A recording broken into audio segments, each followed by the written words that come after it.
ತುಂಬಾ ಜನ ನನ್ನ ಮರ್ತೇ ಬಿಟ್ಟಿದ್ದೀರಾ ಅನ್ಸುತ್ತೆ. ಯಾಕಂದ್ರೆ ಇನ್ನೇನೋ ತಿಂಗಳಲ್ಲ ಇಯರೇ ಆಯ್ತು ಅನ್ಸುತ್ತೆ ನಾನು ವ್ಲಾಗ್ಸ್ನೆಲ್ಲ ಅಪ್ಲೋಡ್ ಮಾಡಿ. ಯೂಟ್ಯೂಬ್ ಅಲ್ಲೇ ಆಗ್ಲಿ ಇನ್ಸ್ಟಾಗ್ರಾಮ್ ಅಲ್ಲೇ ಆಗ್ಲಿ ಯಾವುದೇ ರೀತಿಯಾದಂತ ವಿಡಿಯೋಸ್ ನ ಅಪ್ಲೋಡ್ ಮಾಡಿರ್ಲಿಲ್ಲ. ಏನಕ್ಕಪ್ಪ ಅಂತಂದ್ರೆ ಅದ್ಯಾವ್ದು ಸ್ಯಾಡ್ ನ್ಯೂಸ್ ಅಲ್ಲ, ಗುಡ್ ನ್ಯೂಸೇ. ಬಟ್ ನನ್ಗೆ ಅಪ್ಲೋಡ್ ವಿಡಿಯೋಸ್ ಮಾಡ್ಕೊಳ್ತಿದ್ದೆ, ಬಟ್ ಅಪ್ಲೋಡ್ ಮಾಡಕ್ಕೆ ಯಾಕೋ ಅಯ್ಯೋ ಮಾಡೋಣ ಬಿಡು ಇವತ್ ಮಾಡೋಣ ನಾಳೆ ಮಾಡೋಣ ಅನ್ಕೊಂಡು ಹೋದ್ರೆ ನೋಡಿ ಇನ್ನೇನೋ 1 ಇಯರ್ ಆಯ್ತು.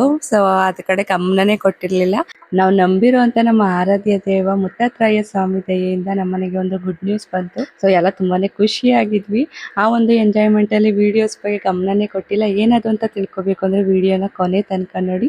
ಮತ್ತೆ ಈಗ ನಾನು ಕಮ್ ಬ್ಯಾಕ್ ಆಗಿದ್ದೀನಿ. ನಿಮ್ಮ ಸಪೋರ್ಟ್ ತುಂಬಾನೇ ಮುಖ್ಯ. ಸಪೋರ್ಟ್ ಮಾಡ್ತೀರಾ ಅಂತ ಅನ್ಕೊಂಡಿದ್ದೀನಿ. ಯೂಟ್ಯೂಬ್ ಹಾಗೂ ಇನ್ಸ್ಟಾಗ್ರಾಮ್ ಎರಡರಲ್ಲೂ ಕೂಡ ಇದೇ ರೀತಿ ಸಪೋರ್ಟ್ ಮಾಡ್ತಾರೆ. ನಾನು ಇನ್ ಮುಂದೆ ಡೈಲಿ ವ್ಲಾಗ್ಸ್ ನ ಅಪ್ಲೋಡ್ ಮಾಡ್ತೀನಿ. ಸೊ ಏನಪ್ಪಾ ಅದು ಗುಡ್ ನ್ಯೂಸ್ ಅಂದ್ರೆ ನೀವೇ ನೋಡ್ತಿದ್ದೀರಾ, ಹೌದು ಪ್ರೆಗ್ನೆನ್ಸಿ ಕನ್ಫರ್ಮ್ ಆಗಿತ್ತು. ಇದಿನ್ನೇನೋ ಕನ್ಫರ್ಮ್ ಆಗಿ ಇನ್ನೇನೋ 1 ಇಯರ್ ಆಗುತ್ತೆ.